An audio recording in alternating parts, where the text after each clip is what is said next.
चैतन्य शिक्षा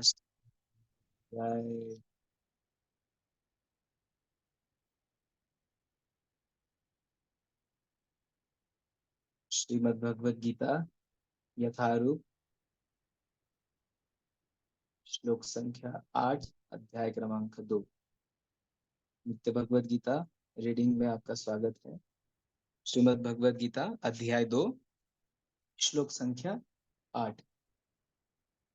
न हि प्रपश्यामि ममापनुद्यात् यच्छोकमुच्छोषणमिन्द्रियाणाम् अवाप्य भूमावसपत्न समृद्धम् राज्यं सुराणामपि चाधिपत्यम् न हि प्रपश्यामि ममापनुद्यात् यच्छोकमुच्छोषणमिन्द्रियाणाम् अवाप्य भूमावसपत्नमृद्धम् राज्यं सुराणामभिचाधिपत्यम्। अनुवाद तथा तात्पर्य श्रील प्रभुपाद द्वारा। श्रील प्रभुपाद की जय। मुझे ऐसा कोई साधन नहीं दिखता जो मेरी इंद्रियों को सुखाने वाले इस शोक को दूर कर सके। स्वर्ग पर देवताओं के अधिपत्य की तरह इस धन धान्य संपन्न सारी सृष्टि पृथ्वी पर निष्कंटक राज्य प्राप्त करके भी मैं इस शोक को दूर नहीं कर सकूंगा। तात्पर्य, यद्यपि अर्जुन धर्म तथा सदाचार के नियमों पर आधारित अनेक तर्क प्रस्तुत करता है, किंतु ऐसा प्रतीत होता है कि वह अपने गुरु भगवान श्री कृष्ण की सहायता के बिना अपनी असली समस्या को हल नहीं कर पा रहा। वह समझ गया था कि उसका तथाकथित ज्ञान उसकी उन समस्याओं को दूर करने में व्यर्थ है जो उसके सारे अस्तित्व शरीर को सुखाए दे रही। उसे इन उलझनों को भगवान श्री कृष्ण जैसे आध्यात्मिक गुरु की सहायता के बिना हल कर पाना असंभव लग रहा था। शैक्षिक ज्ञान, विद्वत्ता, उच्च पद, ये सब जीवन की समस्याओं का हल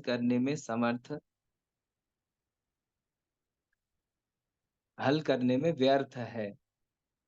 यदि कोई इसमें सहायता कर सकता है तो वह है एकमात्र गुरु। अतः निष्कर्ष यह निकला कि गुरु जो 100% कृष्ण भावना भावित होता है, वही एकमात्र प्रामाणिक गुरु है और वही जीवन की समस्याओं को हल कर सकता है। भगवान चैतन्य ने कहा कि जो कृष्ण भावनामृत के विज्ञान में दक्ष हो, कृष्ण तत्व चेता हो, चाहे वह जिस किसी जाति का हो, वही वास्तविक गुरु है। किबा विप्र किबा न्यासी शूद्र के निर्णय, जय कृष्ण तत्ववेत्ता से गुरु है। कोई व्यक्ति चाहे वह विप्र वैदिक ज्ञान में दक्ष हो, निम्न जाति में जन्मा शूद्र हो या सन्यासी, यदि कृष्ण के विज्ञान में दक्ष है, कृष्ण तत्ववेत्ता है, तो वह यथार्थ प्रामाणिक गुरु है। चैतन्य चरितामृत मध्य लीला 8.128। अतः कृष्ण तत्ववेत्ता हुए बिना कोई भी प्रामाणिक गुरु नहीं हो सकता। वैदिक साहित्य में भी कहा गया है, षट्कर्म निपुनो विप्रो मंत्र तंत्र विशारदः अवैष्णवो गुरुर्न स्यात् वैष्णवः श्वापचो गुरुः। विद्वान ब्राह्मण भले ही वह संपूर्ण वैदिक ज्ञान में पारंगत क्यों न हो, यदि वह वैष्णव नहीं है या कृष्ण भावनामृत में दक्ष नहीं है, तो गुरु बनने का पात्र नहीं है। किंतु शूद्र यदि वह वैष्णव या कृष्ण भक्त है तो गुरु बन सकता है। पद्म पुराण। संसार की समस्याओं, जन्म, जरा, व्याधि तथा मृत्यु की निवृत्ति धन संचय तथा आर्थिक विकास से संभव नहीं है। विश्व के विभिन्न भागों में ऐसे राज्य है जो जीवन की सारी सुविधाओं से तथा संपत्ति एवं आर्थिक विकास से पूरित है, किंतु फिर भी उनके सांसारिक जीवन की समस्याएं ज्यों की त्यों बनी हुई है। वे विभिन्न साधनों से शांति खोजते हैं, किंतु वास्तविक सुख उन्हें तभी मिल पाता है जब वे कृष्ण भावनामृत में से युक्त कृष्ण के प्रामाणिक प्रतिनिधि के माध्यम से कृष्ण अथवा कृष्ण तत्व पूरक भगवत गीता तथा श्रीमद् भागवत के परामर्श को ग्रहण करे। यदि आर्थिक विकास तथा भौतिक सुख किसी के पारिवारिक, सामाजिक, राष्ट्रीय या अंतरराष्ट्रीय अव्यवस्था से उत्पन्न हुए शोकों को दूर कर पाते, तो अर्जुन यह न कहता कि पृथ्वी का अप्रतिम राज्य या स्वर्गलोक में देवताओं की सर्वोच्चता भी उसके शोकों को दूर नहीं कर सकती। इसीलिए उसने कृष्ण भावनामृत का ही आश्रय ग्रहण किया, और यही शांति तथा सरलता का उचित मार्ग है। आर्थिक विकास या विश्व अधिपत्य प्राकृतिक प्रलय द्वारा किसी भी क्षण समाप्त हो सकता है। यहाँ तक कि चंद्रलोक जैसे उच्च लोकों की यात्रा भी, जिसके लिए मनुष्य प्रयत्नशील है, एक झटके में समाप्त हो सकती है। भगवत गीता इसकी पुष्टि करता है, क्षीणे पुण्य मृत्युलोकम विशन्ति। जब पुण्य कर्मों के फल समाप्त हो जाते हैं तो मनुष्य सुख के शिखर से जीवन के निम्नतम स्तर पर गिर जाता है। इस तरह से विश्व के अनेक राजनीतिज्ञों का पतन हुआ है। ऐसा अधः पतन शोक का कारण बनता है। अतः यदि हम सदा के लिए शोक का निवारण चाहते हैं तो हमें कृष्ण की शरण ग्रहण करनी होगी, जिस तरह अर्जुन ने की। अर्जुन ने कृष्ण से प्रार्थना की कि वे सभी समस्या का निश्चित समाधान कर दे, उसकी समा उसकी समस्या का निश्चित समाधान कर दे। और यही कृष्ण भावनामृत की विधि है। ओम अज्ञानतिमिरन्धस्य ज्ञानञ्जनशलाकया चक्षुरुन्मिलितं येन तस्मै श्रीगुरवे नमः। नमः ॐ विष्णुपादाय कृष्णपृष्ठाय भूतले श्रीमते भक्तिवेदांत स्वामी नामिने। नमस्ते सारस्वते देवे गौरवाणी प्रचारिणे निर्विशेष शून्यवादी पाश्चात्य देश तारिणे। जय श्री कृष्ण चैतन्य प्रभु नित्यानंद श्री अद्वैत गदाधर श्रीवासादि गौर भक्त वृंद। हरे कृष्ण कृष्ण कृष्ण हरे हरे, हरे राम राम राम हरे हरे। मूकं करोति वाचालं लङ्घयते प्रपातम्।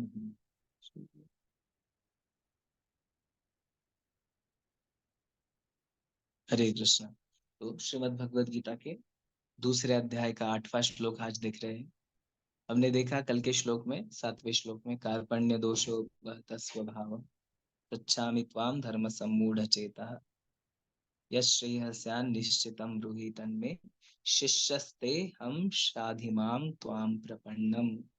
अर्जुन कह रहे थे कि मैं पूर्णतः विचलित हो गया हूं, मुझे समझ में नहीं आ रहा है अभी क्या अच्छा है क्या बुरा है, और मैं अभी आपके प्रति पूर्णतः शरणागत हूँ। अभी मुझे मित्रता पूर्ण बातें नहीं चाहिए, मैं आपका शिष्यत्व ग्रहण करता हूँ। तो अभी आप मेरे गुरु बन जाइए और मुझे उपदेश दीजिए। 8वें श्लोक में अर्जुन कह रहे हैं, और ज्यादा शरणागति लेने के लिए ये श्लोक है। नहीं प्रपश्यामि ममापनुद्याद् यच्छोकमुच्छो क्षणमिन्द्रियाणाम् अवाप्य भूमा वसपत्न वृद्धम राज्यम सुराणाम अपि चाधिपत्यम। अर्जुन कह रहे हैं कि भगवान, मुझे ऐसा कोई साधन नहीं दिखता जो मेरी इंद्रियों को सुखाने वाले इस शोक को दूर दूर कर सके। मैं आपकी शरण ग्रहण कर रहा हूँ, क्योंकि मुझे अन्य कोई साधन नहीं दिख रहा है जो मेरी इंद्रियों को सुखा सके और मेरे इस शोक को दूर कर सके। स्वर्ग पर देवताओं के अधिपत्य की तरह इस धन धान्य संपन्न सारी पृथ्वी पर निष्कंटक राज्य प्राप्त करके भी मैं इस शोक को दूर नहीं कर सकूंगा। भगवान से कह रहे हैं कि भगवान, मैं आपका शरण ग्रहण करता हूँ, क्योंकि इस शोक से दूर हो पाना मेरे लिए संभव ही नहीं है। स्वर्ग पर जैसे देवताओं का आधिपत्य है, वैसे इस पृथ्वी पर निष्कंटक एक एक राजा शासन प्राप्त करने पर भी, और स्वर्गादि लोक का ऐश्वर्य प्राप्त करने पर भी, मैं, मेरा जो ये शोक है जिससे मैं गुजर रहा हूँ, उसको दूर नहीं कर पाऊंगा। तो ये शरणागति ले रहे हैं अर्जुन की, अभी मेरे में, मुझ में सामर्थ्य नहीं है कि मैं इस शोक को दूर दूर कर सकूं, चाहे मुझे कुछ भी मिले। तो इसलिए मैं आपकी शरण ग्रहण कर रहा हूं। अर्जुन कारण बता रहे हैं, पूर्ण शरणागति की मुझ में सामर्थ्य नहीं है। अभी आप बताइए कि कैसे मैं अपने शोक से निकल सकूं।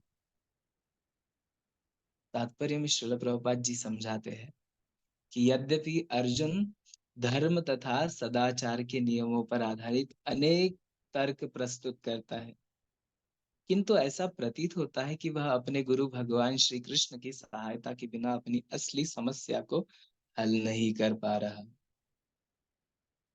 श्री प्रभुपाद जी कह रहे हैं कि अर्जुन को धर्म तथा सदाचार के नियम पता थे, वो बहुत ज्ञानी था, उसे धर्म और सदाचार के नीति नियम सब पता थे, और उसके आधार पर उसने पहले अध्याय में और दूसरे अध्याय की शुरुआत में बहुत सारे तर्क प्रस्तुत किए। लेकिन फिर भी ऐसा प्रतीत हो रहा है कि मानो वह अपने गुरु भगवान श्री कृष्ण, आदि गुरु भगवान श्री कृष्ण की सहायता के बिना उसकी समस्या हल नहीं कर पा रहा। वह समझ गया था कि उसका तथाकथित ज्ञान उसकी उन समस्याओं को दूर करने में व्यर्थ है जो उसके सारे अस्तित्व को सुखाए दे रही, जो उसको पीड़ा दे रहा है, वह सारा अज्ञान। वह समझ गया था कि उसका तथाकथित ज्ञान, जो जो उसने अभी तक धारण किया था, जो सदाचार और नीति नियमों का ज्ञान है, जिसके आधार पे वो तर्क लगा रहा था, वह ज्ञान उसकी समस्याओं को हल करने के लिए व्यर्थ है, या वो काम नहीं आ रहा है, और ज्यादा डिस्टर्ब्ड हो रहा है, और उसका शरीर कांपे जा रहा है, जल रहा है, उसके अस्तित्व को सुखाए जा रहा है। तो यह तथाकथित ज्ञान जिसके आधार पे वह तर्क लगा रहा था, वह वास्तविकता में उसका समस्याओं का कारण बन रहा है। तो उसे इन उलझनों को भगवान श्री कृष्ण जैसे आध्यात्मिक गुरु की सहायता के बिना हल कर पाना असंभव लग रहा था। तो ऐसी भौतिक उलझनों को भगवान श्री कृष्ण जैसे आध्यात्मिक गुरु की सहायता के बिना हल कर पाना वास्तविकता में असंभव ही है। श्रील प्रभुपाद कहते हैं कि बहुत सारा ज्ञान, बहुत सारी डिग्रियां हासिल की, बहुत बड़ा विद्वान बन गए, विद्वत्ता, या कुछ उच्च पद प्राप्त कर लिया, कोई बड़ा बड़ा से बड़ा पद प्राप्त कर लिया, कोई राजकारणी बन गया, कोई एडमिनिस्ट्रेटर बन गया, तो ये सब जीवन की समस्याओं को हल करने में व्यर्थ है। यदि कोई इसमें सहायता कर सकता है तो वह है एकमात्र गुरु। हम देख सकते हैं जीवन में हर किसी के जीवन में समस्याएं हैं, फिर चाहे वो किसी भी वर्ण का हो, कितना भी बड़ा ज्ञानी हो, कितना भी बड़ा विद्वान क्यों ना हो, कितने भी बड़े उच्च पद पर प्राप्त व्यक्ति क्यों ना हो, उसके जीवन में यह भौतिक समस्याएं और शोक रहेंगे ही।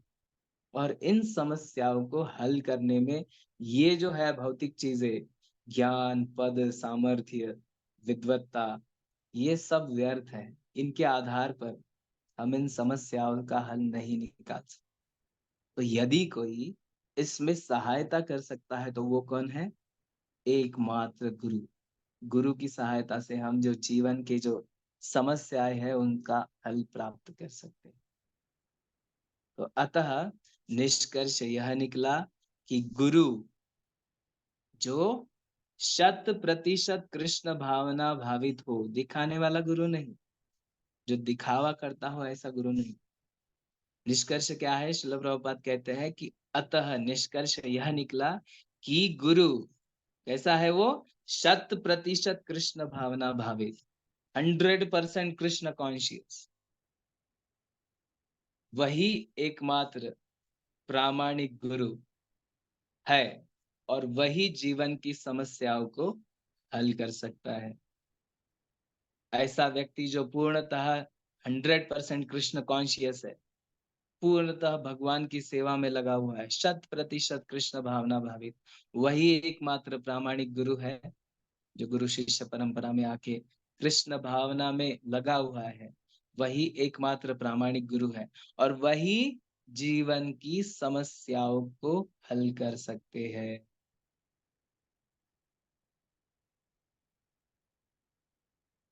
सिर्फ पद प्राप्त या स्वयं घोषित गुरु नहीं, जो पूर्णतः 100% कृष्ण भावना भावित है, वही व्यक्ति एकमात्र प्रामाणिक गुरु और वही जीवन की सारी समस्याओं का हल कर सकते हैं।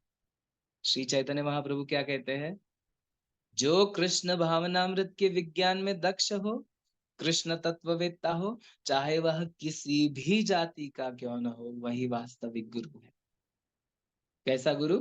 कि बा विप्र, कि बा न्यासी, शूद्र के ने न, यही कृष्ण तत्ववेत्ता से ही गुरु है। गुरु कौन है? कोई व्यक्ति चाहे वह विप्र क्यों न हो, वैदिक ज्ञान, विप्र मतलब जो वैदिक ज्ञान में दक्ष है, पूर्णतः वैदिक ज्ञान जिसको प्राप्त है।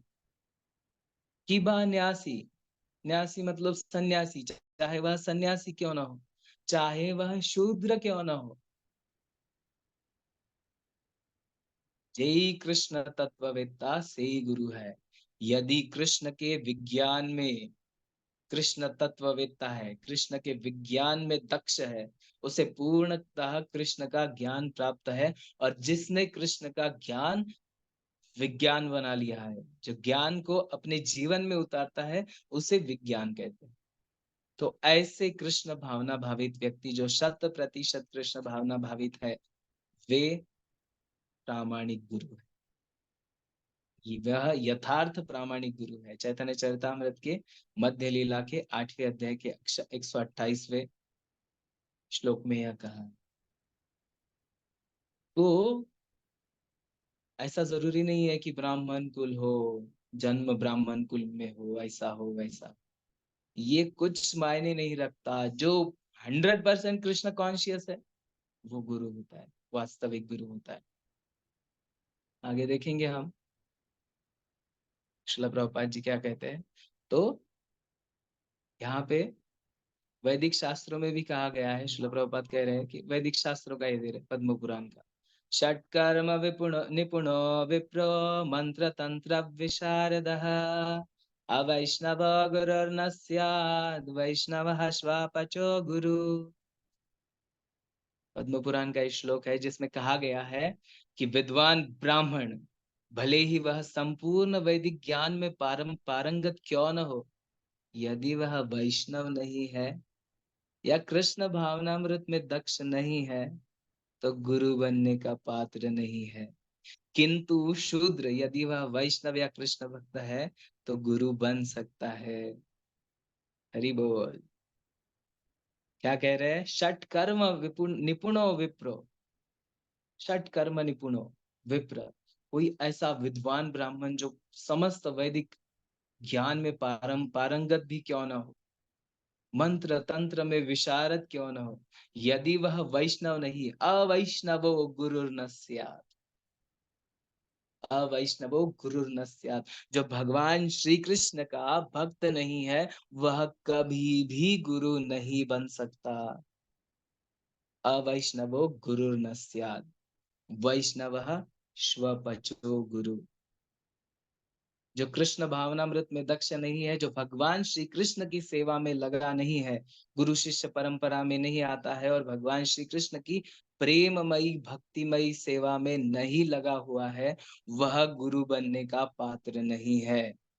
इसके विपरीत क्या कहते हैं? वैष्णवः स्वपचो गुरु। स्वपच मतलब यदि कोई शूद्र, स्वपच मतलब क्या होता है पता है क्या? जो कुत्ते खाने वाले लोग होते हैं ना, उनकी उनके परिवार में भी जन्म क्यों न लिया हो, इतना निम्न निम्न जाति का जन्म भी क्यों न लिया हो, वह अगर कृष्ण भावना भावित है तो वह गुरु बन सकता है। बहुत से ब्राह्मण लोग इसका खंडन करते हैं, श्रील प्रभुपाद ने ये म्लेच्छों को कैसे क्या गुरु बना दिया, यज्ञोपवीत संस्कार कर दिया, उनको गुरु बना दिया, ये कैसे संभव है। वैसे तो ब्राह्मण और जो विप्र होते हैं जन्म से होते हैं, नहीं, शास्त्रों का उल्लेख, श्रील चैतन्य महाप्रभु का शब्द है, क्या है कि बा विप्र की बन्यासी शूद्र के निर्णय, कोई भी बन सकता है जो कृष्ण तत्ववेत्ता है, सही गुरु है। चाहे ब्राह्मण रहे, विद्वान रहे, सन्यासी रहे या शूद्र रहे या उससे भी नीचे वाला रहे, अगर वह कृष्ण भावना भावित है, पूर्णतः कृष्ण तत्ववेत्ता है, वह गुरु बन सकता है। भगवान श्री कृष्ण का एक श्लोक भी आता है ना, जन्म कर्म च मे दिव्यम एवं यो वेत्ति तत्वतः त्यक्त्वा देहम पुनर्जन्म नैति मामेति सोऽर्जुन। भगवान कहते हैं कि मेरा जन्म और मेरे कर्म जो तत्वतः जानता है, उसे पुनः इस जन्म मृत्यु के चक्कर में नहीं पड़ना पड़ता। तो तत्वतः जानना, और जो कृष्ण तत्ववेत्ता है वही गुरु है। अवैष्णवो गुरुर्न स्यात्, जो ढोंग करते हैं गुरु बनने का लेकिन भगवान श्री कृष्ण की भक्ति नहीं करते, जो बताते हैं कि अपने स्वयं में ही प्रकाश है, उस पे ध्यान केंद्रित करो, हम ही भगवान है, ऐसे लोग कभी भी गुरु बन नहीं सकते। वो अवैष्णव है, वो भगवान श्री कृष्ण से ईर्ष्या करते हैं, इसलिए भगवान श्री कृष्ण का स्थान ही उनको मान्य नहीं होता, तो वो कैसे गुरु बन सकते हैं। लेकिन कोई शूद्र भी क्यों ना हो, अगर वह वैष्णव है या कृष्ण भक्त है तो गुरु बन सकता है। आगे श्रील प्रभुपाद जी कहते हैं कि संसार की समस्याएं कौन सी है, मुझे जॉब नहीं है, या ये नहीं है, पैसा कम मिल रहा है, घर में एसी नहीं है, पास में फोर व्हीलर नहीं है, ये समस्याएं नहीं है जीवन की। जीवन की वास्तविक समस्या क्या है, जन्म मृत्यु जरा व्याधि। तो इनसे चाहे कितना भी धन संचय करो, कितना भी पैसा कमाओ, अंबानी अडानी के घर में भी जन्म लो, कितनी भी आर्थिक विकास करो, इन सब की इन सब समस्याओं से छुटकारा संभव नहीं है। तो विश्व के विभिन्न भागों में ऐसे राज्य हैं जो जीवन की सारी सुविधाओं से तथा संपत्ति एवं आर्थिक विकास से पूरित है, किंतु फिर भी उनके सांसारिक जीवन की समस्याएं ज्यों की त्यों बनी हुई है। तो प्रभुपाद कह रहे हैं कि विश्व में ऐसे अनेक देश है, जैसे अमेरिका हुआ, ब्रिटेन हुआ, इनके पास बहुत पैसा है, बहुत संपत्ति है, आर्थिक विकास पूरी तरह बना हुआ है, लेकिन फिर भी सांसारिक जीवन की जो समस्या है, जन्म मृत्यु जरा व्याधि, आध्यात्मिक आदि भौतिक आदि दैविक, ये बनी ही रहती है। ये समस्याएं ज्यों की त्यों बनी हुई रहती है, चाहे कितनी भी आर्थिक प्रगति क्यों न करे, कितना भी विकास क्यों न करे। वे विभिन्न साधनों से शांति खोजते हैं, किंतु वास्तविक सुख उन्हें तभी मिल पाता है जब वे कृष्ण भावनामृत से युक्त कृष्ण के प्रामाणिक प्रतिनिधि के माध्यम से कृष्ण अथवा कृष्ण तत्व पूरक भगवत गीता तथा श्रीमद् भागवत के परामर्श को ग्रहण करते हैं। हरि बोल। श्रील प्रभुपाद कह रहे हैं कि विभिन्न साधनों में शांति खोजते हैं, लेकिन वास्तविक सुख और शांति तभी मिल सकती है जब वे कृष्ण भावनामृत से युक्त कृष्ण के प्रामाणिक प्रतिनिधि के माध्यम से कृष्ण अथवा कृष्ण तत्व पूरक भगवत गीता और श्रीमद् भागवतम के परामर्श को ग्रहण करें।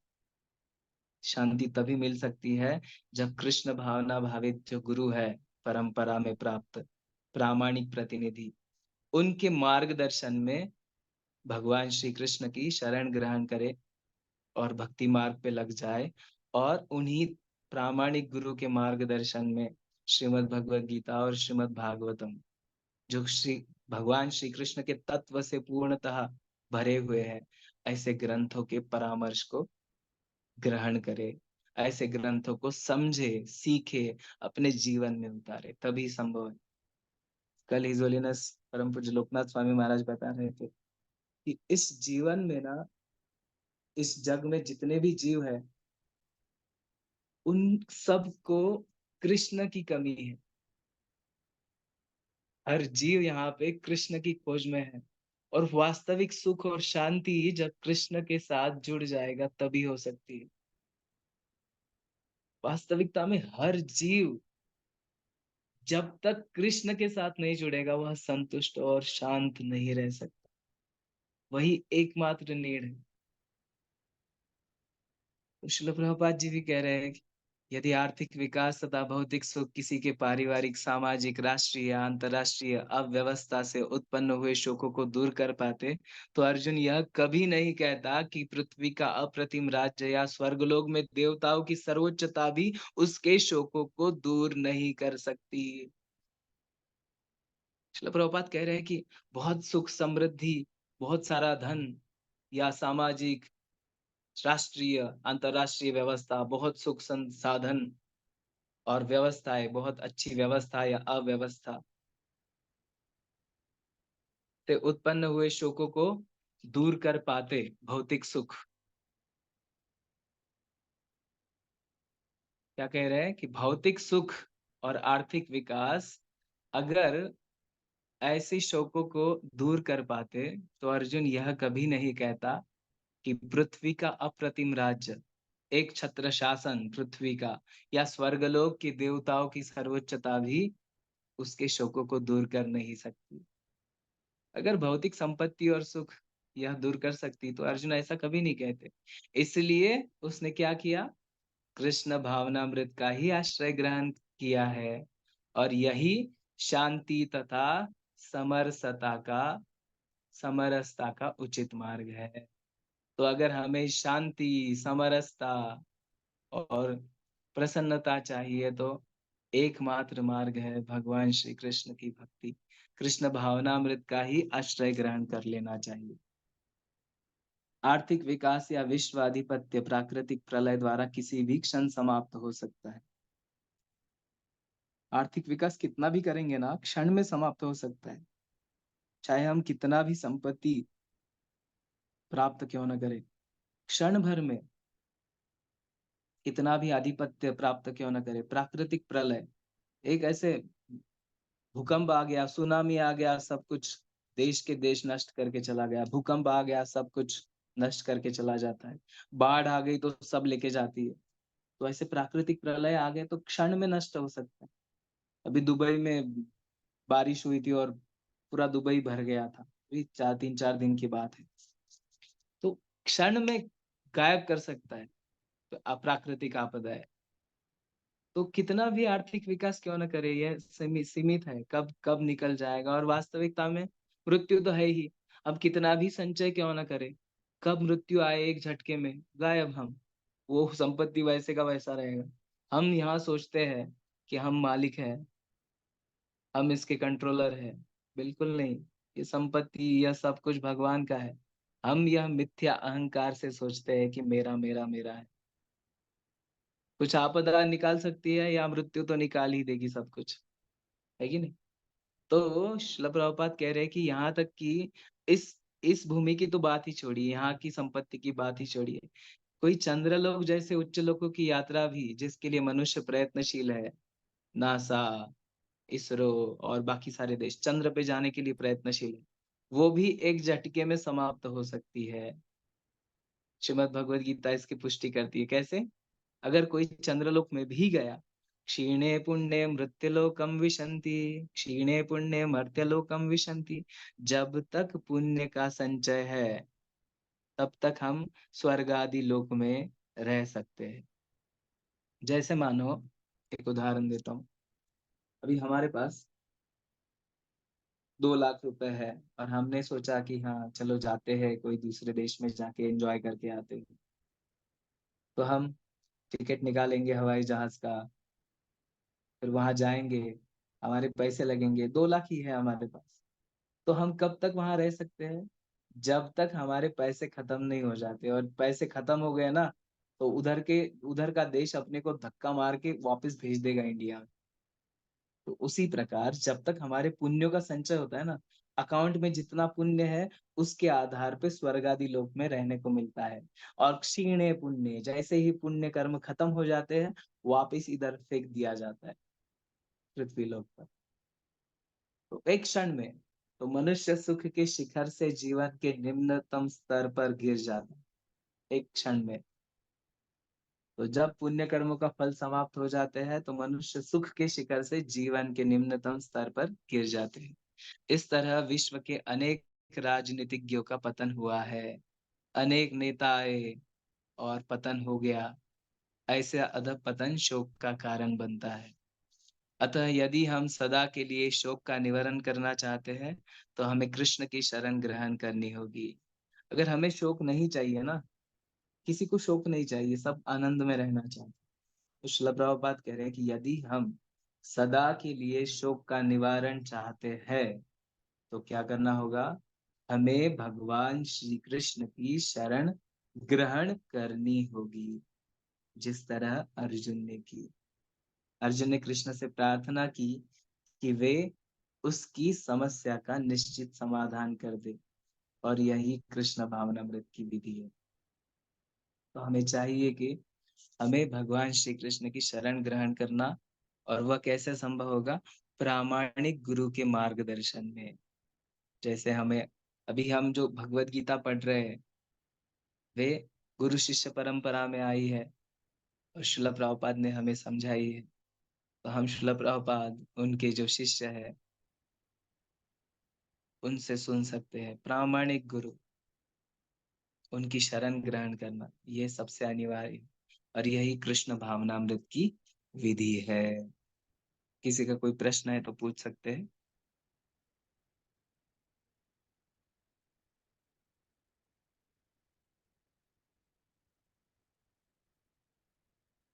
अरे बोल, किसी का कोई प्रश्न है?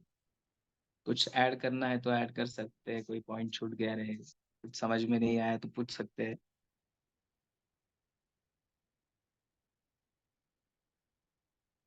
ओके, तो फिर रुकते हैं हम।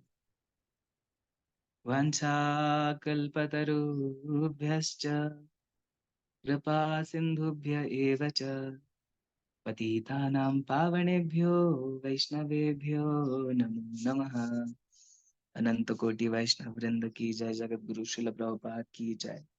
तो आज इलेक्शन का दिन है, सभी लोग वोट दीजिए, अपना अधिकार है। और हम श्रील प्रभुपाद कहते हैं कि ये जो डेमोक्रेसी है, ये डेमोक्रेसी बोलते हैं श्रील प्रभुपाद। सभी मूर्ख लोग हैं, सभी गधे हैं, जो लोग जो वोट दे रहे हैं वो सारे गधे हैं। वो गधे किसको चुन के देंगे? खड़े हैं वो भी गधे हैं, तो कोई गधे को ही चुन देंगे ना, सारे गधे ही है। तो सबसे महत्वपूर्ण है कि हमें लोगों को कृष्ण भावना भावित बनाना है। जब कृष्ण भावना भावित बनेंगे, तभी वह अच्छा उम्मीदवार चूज कर सकते हैं। अभी इस जगत में देखिए ना, क्या है, ये इस जात का, ये मुस्लिम है, ये हिंदू है, मुस्लिम मुस्लिम को वोट देंगे, हिंदू हिंदू को वोट देंगे, कांग मुस्लिम कांग्रेस को वोट देंगे, हिंदू है भाजपा को वोट देंगे, बाकी के जो है वो दूसरे वंचित को वोट देंगे।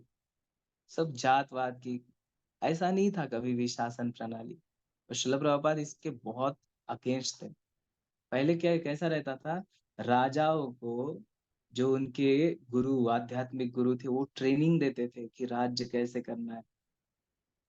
भ्रष्टाचार की बात ही नहीं थी। आजकल तो हर कोई लूटने पड़ा है।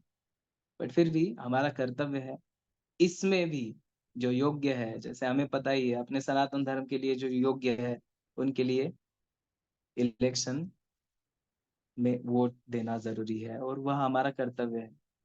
अभी है, डेमोक्रेसी है, तो हमें हमारा वोट भी इम्पोर्टेंट है। तो हमने भी वोट देना है, जो हमारे सनातन धर्म का, भक्ति का प्रचार करने के लिए, हमारे लिए जो अनुकूल है, ऐसी पार्टी को वोट देना है। ठीक है। हरे कृष्ण। बहुत बहुत धन्यवाद।